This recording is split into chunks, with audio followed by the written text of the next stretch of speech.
রান্নাবাটির পক্ষ থেকে সকল দর্শক বন্ধুদের স্বাগত জানিয়ে শুরু করছি আজকের ক্যাপসিকাম আলুর এই ঝাল ঝাল রেসিপি। এটা কিন্তু খেতে অসম্ভব ভালো হয় আর খুব তাড়াতাড়ি রান্নাও হয়ে যায়। এর জন্য ক্যাপসিকাম তো লাগছেই, যেটা সরু সরু করে কেটে নিয়েছি। আর তার সাথে লম্বা লম্বা করে একটু মোটা করে আলু কেটে নিয়েছি, আর নিয়ে নিয়েছি একই রকমভাবে কেটে নেওয়া পেঁয়াজ। এবার প্রথমেই কড়াইতে সর্ষের তেল বেশ খানিকটা পরিমাণে গরম করে নিয়ে তাতে লম্বা লম্বা করে কেটে রাখা আলুর টুকরোগুলো ভেজে নিচ্ছি। আলুটা কিন্তু একেবারে লালচে করে সম্পূর্ণভাবে ভেজে নিতে হবে, অর্ধেক ভাজলে চলবে না। যেহেতু এই রেসিপিতে জলের পরিমাণ খুবই কম ব্যবহার করব, তাই আলুটা একদম ভালো করে ভেজে নিতে হবে, যাতে আলুটা এখানে 80% তৈরি হয়ে যায় সেদিকে লক্ষ্য রেখে আলুটাকে ভেজে নিচ্ছি। আর এখানে আপাতত কিন্তু আলু শুধুই ভাজছি, নুন হলুদ কোনো কিছুর ব্যবহার করছি না। আপনারা চাইলে ব্যবহার করতে পারেন, তবে আমি একেবারে পরে ব্যবহার করব। আলুটা কিন্তু দেখুন মোটামুটি নরম হয়ে গিয়েছে, মানে ভাজা কিন্তু একেবারে হয়ে গিয়েছে, বেশ লালচে একটা রঙও চলে এসছে। এবার আলুটা তুলে নেব।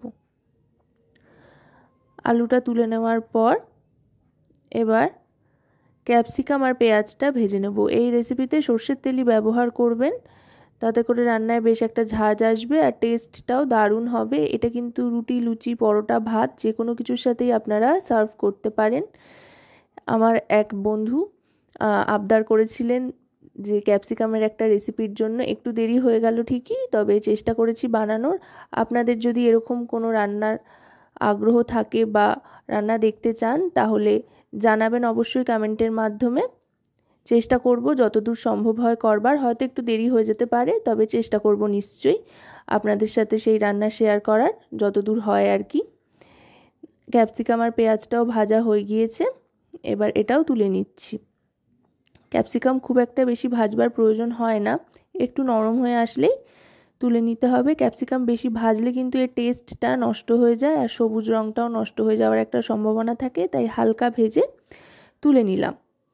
আর কিন্তু এখানে তেল অ্যাড করব না, যেহেতু ক্যাপসিকামের মধ্যে অনেকটা তেল রয়েছে, সেই তেলেই হয়ে যাবে বাকি রান্নাটা যখন আবার দেবো ক্যাপসিকামটা, তাই অল্প তেলেই এখন আরও খানিকটা পেঁয়াজ দিয়ে দিলাম, পেঁয়াজ কুচি। ওই পেঁয়াজটা লম্বা করে কেটে নিয়েছিলাম আর এটা ছোট ছোট টুকরো করে কেটে নিয়েছি।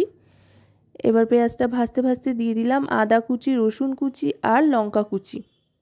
আদা রসুনটা কুচিয়ে দেবেন, এতে করে খুব সুন্দর একটা স্ট্রং গন্ধ কাজ করবে আদা রসুনের, যেটা কিন্তু এই রেসিপিতে দারুণ লাগে খেতে, বেশ একটা ঝাঁঝালো ব্যাপার আসবে। এবার দিয়ে দিচ্ছি টমেটো বাটা, একটা গোটা টমেটো এখানে বেটে দিয়ে দিয়েছি।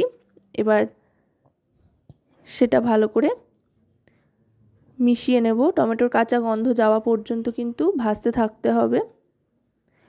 টমেটোটা ভাজতে ভাজতে এবার এখানে দিয়ে দিচ্ছি হলুদ গুঁড়ো 1 টিস্পুন পরিমাণে, আর দিয়ে দেবো Kashmiri red chilli powder 1 teaspoon পরিমাণে।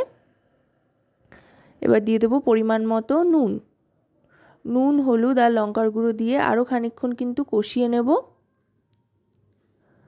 আপাতত যেহেতু তেলটা একটু কম রয়েছে, তাই মনে হতে পারে যে মশলাটা ঠিকঠাক করে কষানো হচ্ছে না, কিন্তু এতে কোনো অসুবিধা নেই। এরপরে যখন এই আলু, ক্যাপসিকাম, পেঁয়াজটা দিয়ে দেওয়া হবে তখন কিন্তু এগুলোর থেকে তেল ছাড়বে, যেহেতু সবটাই ভেজে নিয়েছিলাম আগে থাকতে, আর চটপট তৈরিও হয়ে যাবে। দেখুন এবার কিন্তু দারুণ সুন্দর একটা গন্ধ আসতে আরম্ভ করবে, আপনারা যখন বাড়িতে বানাবেন সেটা বুঝতে পারবেন। পুরোটা ভালো করে মিশিয়ে নিচ্ছি। আশা করব রেসিপিটি আপনাদের ভালো লাগবে। ভালো লাগলে অবশ্যই রান্নাবাটি চ্যানেলটিকে সাবস্ক্রাইব করে লাইক, শেয়ার, কমেন্টের মাধ্যমে আমাদের পাশে থাকবেন, আর পাশে থাকা বেল আইকনটি অন করে দেবেন সবার আগে সমস্ত রকম নতুন রান্নার নোটিফিকেশান পাওয়ার জন্য, কারণ আপনাদের নিয়ে আপনাদের জন্যই কিন্তু আমাদের চ্যানেল রান্নাবাটি। সামান্য একটু জল দিয়ে দিলাম, খুবই কম একটু জল দিয়ে দিলাম, দিয়ে আরও আরেকবার ভালো করে মিশিয়ে নিচ্ছি।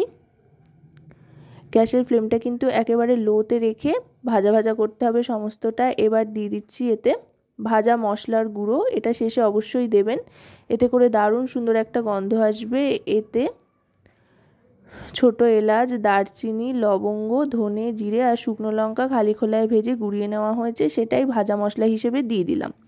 দিয়ে ভালো করে মিশিয়ে নিয়ে এবার গ্যাসের ফ্লেমটা লোতে করে 2 মিনিটের জন্য ঢাকনা চাপা দিয়ে 2 মিনিট বাদে ঢাকনাটা সরিয়ে নেব। সরিয়ে নিয়ে এবার আরও খানিকক্ষণ ভালো করে ভাজা ভাজা করে নেব। করে নিয়ে গ্যাসের ফ্লেমটা অফ করে দিয়ে 1 মিনিট মতো স্ট্যান্ডিং টাইমে রেখে তারপরে এটা সার্ভ করে দেবো খাওয়ার জন্য। খেতে কতটা অসাধারণ হয় সেটা কিন্তু ট্রাই না করলে মিস করে যাবেন।